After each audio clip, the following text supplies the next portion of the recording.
നമ്മുടെ പേറുകളുണ്ടല്ലോ, ഈ പഴുത്ത് കഴിഞ്ഞാൽ അറിയാൻ വലിയ പാടാണ്. കാരണം വെച്ചാൽ സാധാരണ ഒരു പഴം പോലെയല്ല, അകത്തുനിന്ന് പുറത്തേക്കാണ് പഴുത്ത് വരുന്നത്.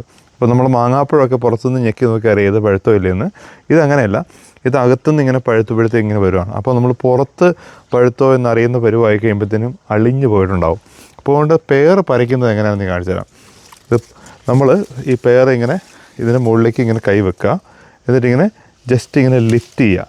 ഇങ്ങനെ ലിഫ്റ്റ് ചെയ്യുമ്പോഴത്തേനും നമ്മുടെ കയ്യിലേക്ക് ഇത് പോരുന്നുണ്ടെങ്കിൽ ദാറ്റ് മീൻസ് ഇത് പഴുത്തിട്ടുണ്ടെന്നാണ് അർത്ഥം.